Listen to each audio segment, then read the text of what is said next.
Hi guys! Welcome to my channel. So, tuturuan ko kayo kung paano gumawa ng pwedeng phone lanyard, gano'n. Pero sa ibang klase naman. So, ang gagawin natin ngayon, pwede sa phone lanyard, pwede rin sa keychain. So, keychain yung gagamitin natin. Bale, dito natin i-connecta. Yan. Para maging keychain siya. Kakailanganin natin ng 6 na beads. Depende na lang sa inyo kung ano gusto nyo. Bala ito ay 8 mm. Yan.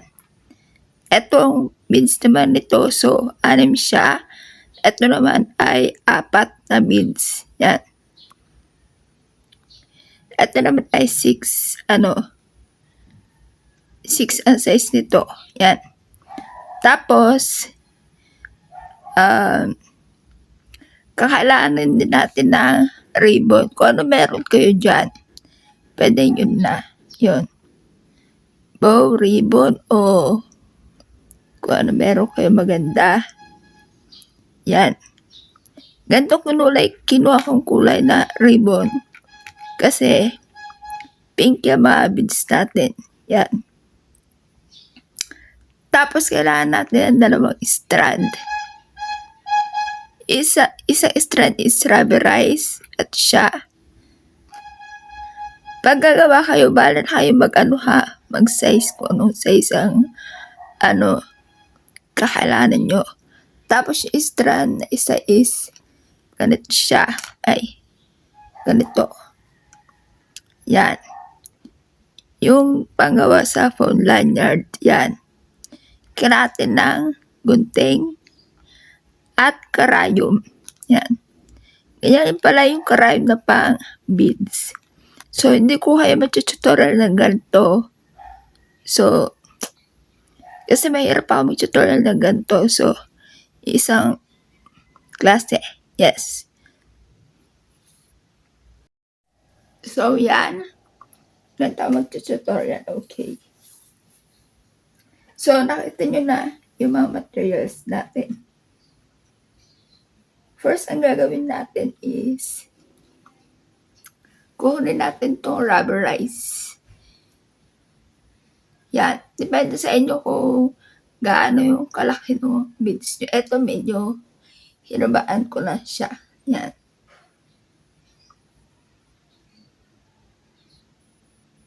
Ang gagawin ko, bubuhulin ko lang yung pinakagilid niya sa dulo. Kasi maglalagay tayo ng beads dito para hindi siya tatakbo. Yes. Wala ka pala akong lipstick.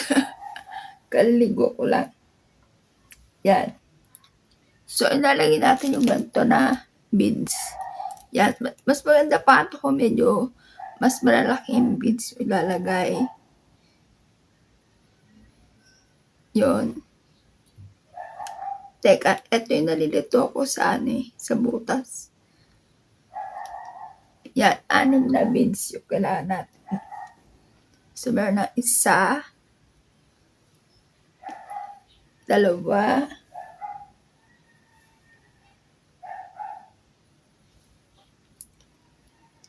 4.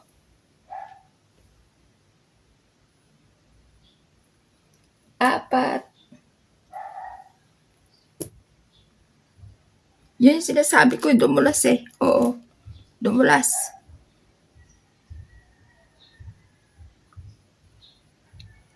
5, 6.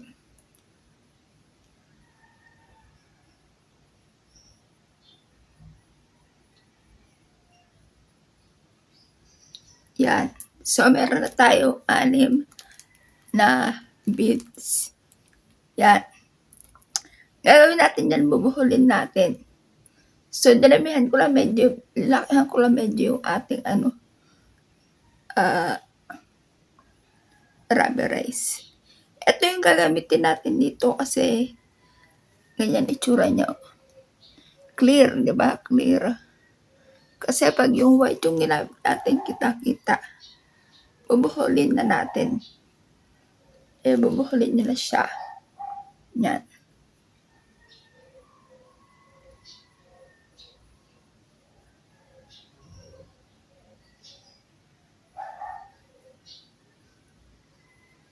So, tibayan nyo lang yung buhol.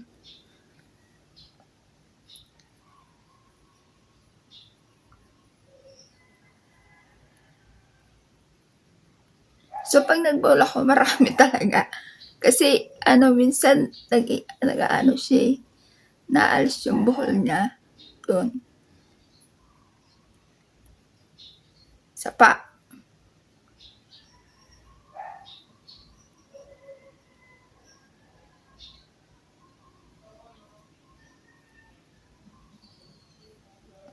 Yan, titibayan nyo lang yung kanya buhol. Yan, ito, so, ganyan na yung itsura niya. Ikakat natin to.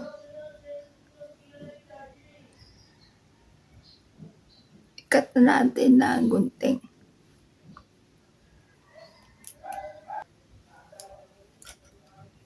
Ikat na natin ng gunting. So, yung gunting ko, ang linggit lang.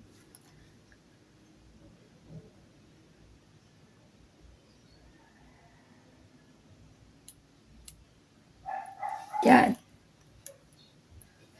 So, ganito ang itsura niya. Yan. Next is, ito, white strand na. Masyado mahaba yata yung inano ko. Okay lang yan. Kukunin na natin yung lock, tapos lalagay na natin dito sa loob yung strand niya. Yan. Ito.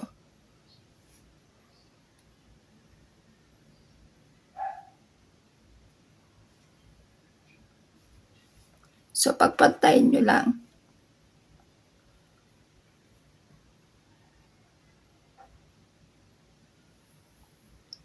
Tapos, ibubuhol nyo na. Buhol lang, buhol.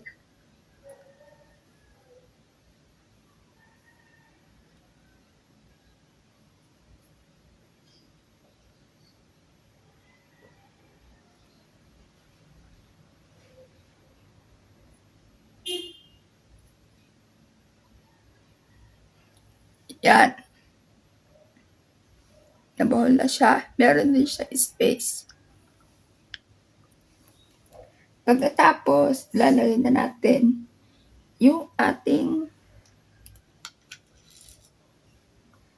ribbon.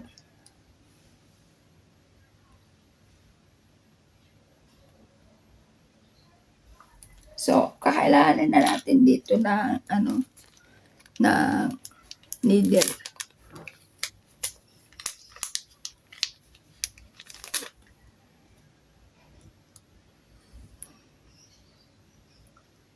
Ayan, itsura ng needle natin. Sobrang laki na niya. Ayan. Isa strand muna yung ilalagay ko. Kasi, hindi na pag dalawang strand. Hindi na siya papasok. Yan. So, yung ating ribbon o bow, pabaliktad natin ilalagay.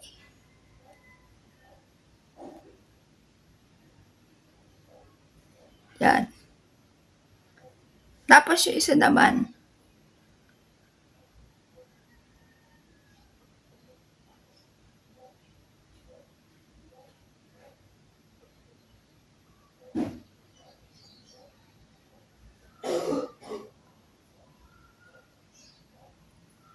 yan.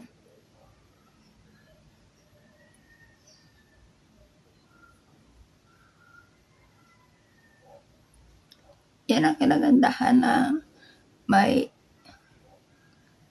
karayo. So, ganyan na itsura niya. Ganyan na itsura niya. Lalagyan natin siya ng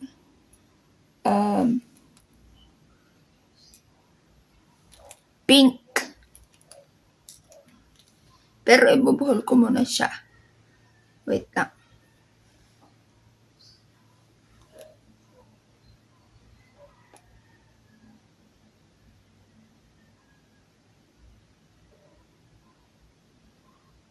Hindi, mamaya na. Mamaya ko na siya ibuhol. Lalagyan ko muna siya ng pink.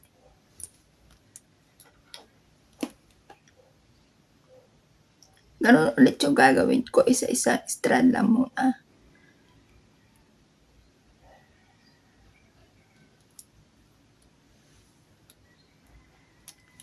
Yan. Ang kinagandaan nito mga gantong beads. Malalaki yung butas niya.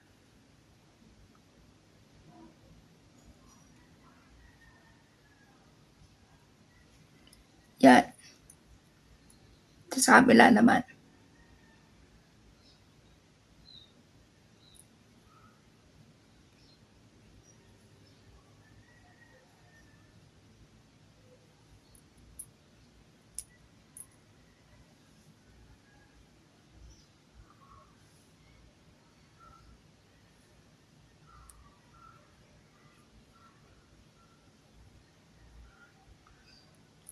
Yan.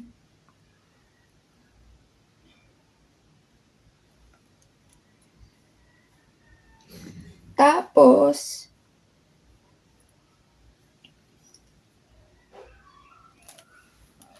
yan na itsura niya.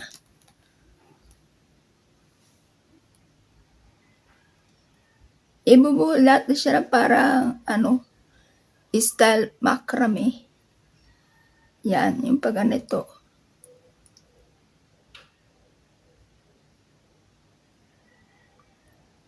Yan. Para nyo rin siya tinatali, pero parang isang side lang. Wait. Nagulo.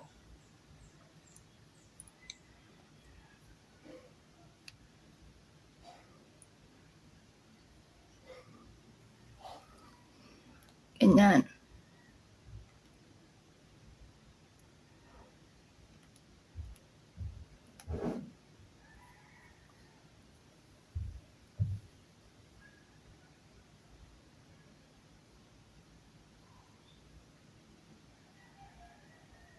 Ganun ulit. Ulitin ulit.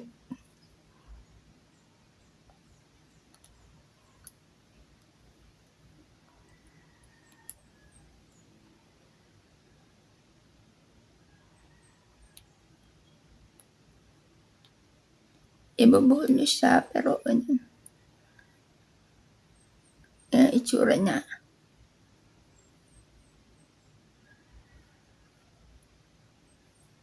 So, atakin lang.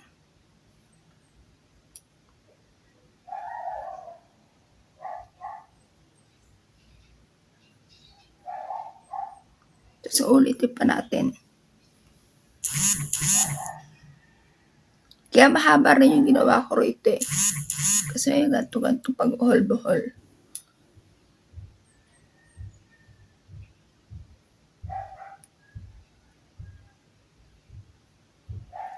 Yan.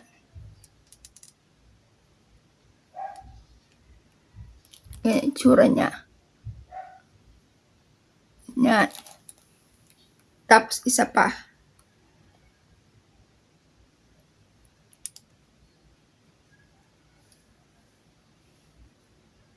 Para sa isang strand lang natin siya na binubuhol ganun. Ito strand, hindi. Ito lang isa.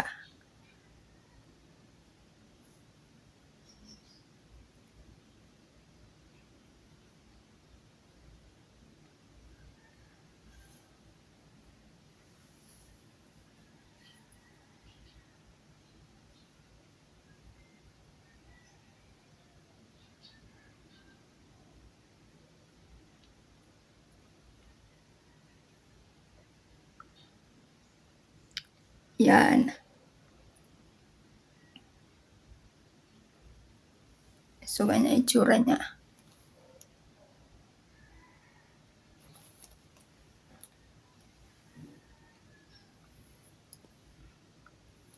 Tapos magpapasok na naman tayo ng isang beads. Ang kulay pink.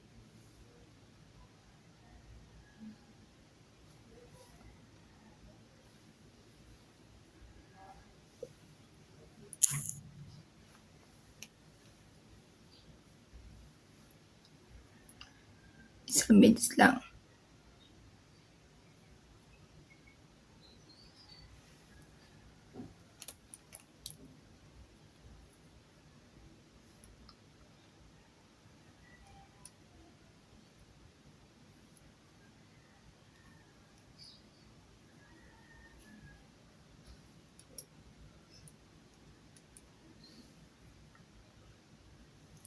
So, dapat yung mabibili yung beads. Medyo malaki yung butas niya. So, ganyan na itsura. Medyo tabi pa. Yan. Lalagyan na natin ito. Yung isang beads pala, yung kulay pink, lalagyan ko pa pala ng isa. Tama, nagkula ako. Ipapasok na natin ito. Yung strand niya, isa dito sa loob. Yan, dito sa loob.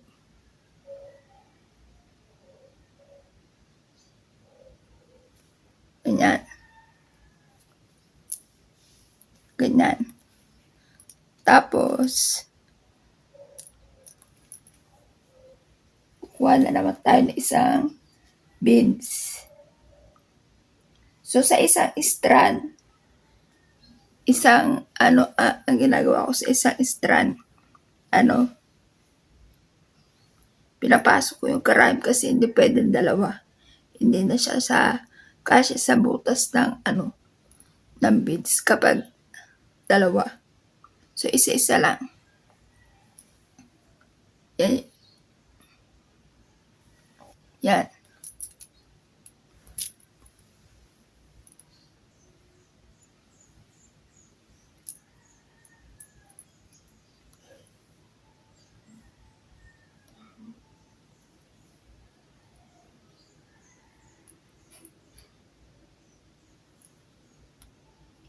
Tapos, kabila naman.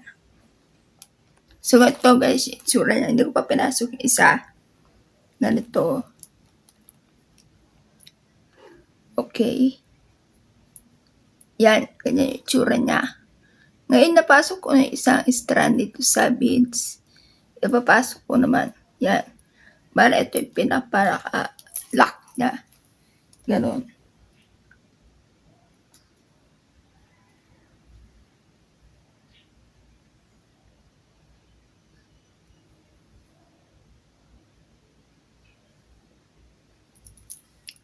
Yan.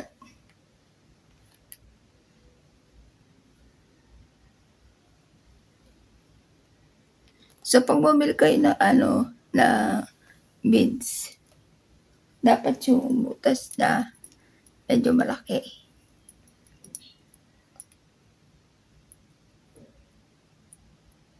Yan. Ganyan itsura niya, diba? Ganyan. Ilulusot nyo isang strand dito sa butas.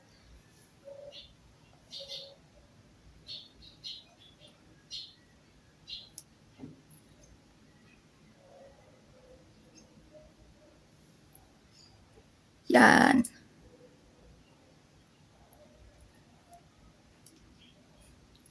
Bali ganito maging itsura niya. Yan. Ganda na, diba? Bali, ito yung pinaka magiging lock. Ito sa dulo.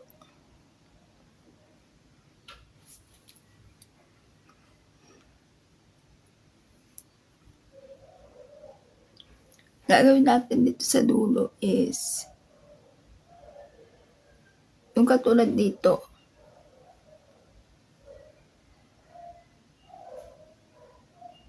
Yung para ibubuhol natin sa isang strand. Ang tawag din dito, macrame.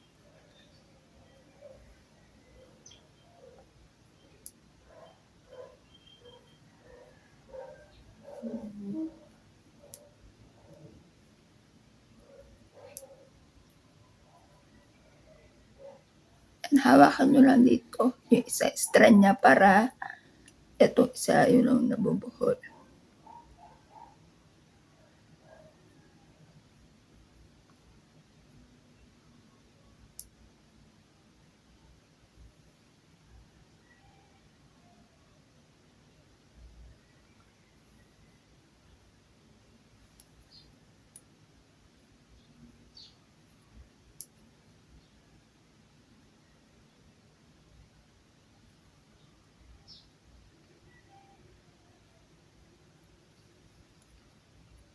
Tapos ang gagawin nyo, vice versa nyo siya. Kunwari ganyan. Ito is strand. Nandito sa babaw ko. Tapos susunod ganyan naman. Ganun.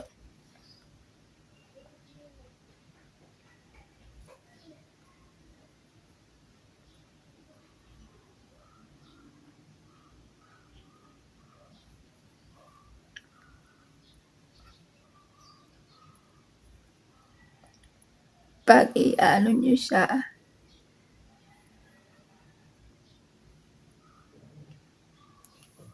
yan, ganun.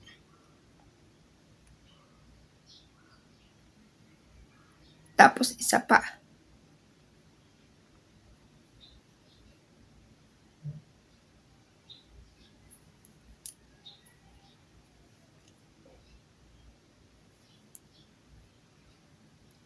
Yun. Kung medyo magkamali kayo ng lagay, katulad sa una kong nilagay dito, medyo nagkamali ako. Parang iikot siya.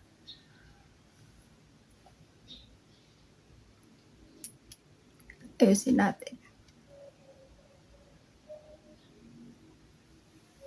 Ganyan na siya. Ganda na, diba? Tapos yung pinaka main natin is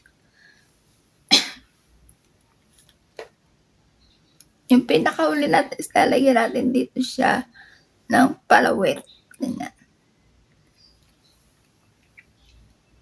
So yung apat na maliit na beads, dinagdagan ko pa ng isa. So, diba? Alam niyo malalaki. Yan. Tapos 5 maliliit. Tapos, isang ribbon o bow. Depende na rin sa inyo kung anong design nyo. So, ganyan na siya, diba? Gagawin nyo siya, bubuhulin nyo na siya. Depende sa haba nitong pinaka dulo niya. Yan. Bubuhulin nyo na siya. Regular na buhol, ganun lang.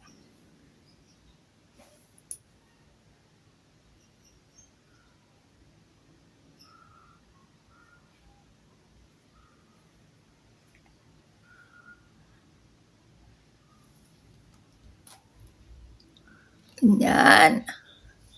Tapos ito rin sa kabila.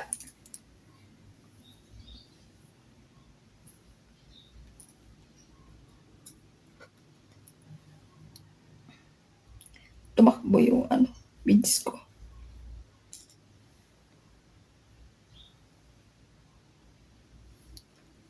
Tumakbo. Tumakbo ako. So, tapos na siya. Ganyan na. So, gagawin nyo, ikakat nyo na lang dito. Tapos, sisilan nyo siya na lighter. Para yung buhol niya hindi siya maalis. So, pag ikat nyo siya, tapos sindihan nyo yung lighter, tapos gaganunin nyo. Huwag yung kamay nyo, ha? Yung gunting, ganun gaganunin nyo. So, pag nasisindi ako, may gamit akong tweezer. Ayaw kasi na, so, ginagamit ko to, yan, tweezer, yan. Tapos ako siya sinisindahan, meron na akong ready, nakagunting, ginaganon ko siya, yun. Yun. Ganon. Yan yung ating nagawa. Maganda naman siya. Diba? Guguntingin nyo na lang siya rito. Pwede na siya maging keychain o ilalagay nyo siya sa bag nyo. Ganyan. O kung gusto nyo pagawa kayo, pwede rin nyo pang phone, lanyard. Yan. Ito pinakaganto haba. Ayun na lang na ganon. So, yan. Comment down below kung nagustuhan nyo ating pa-tutorial. At kung naintindihan niyo yung tutorial ko, so yan. Sana gustuhan niyo to ating ginawa na cute na keychain. Bye guys!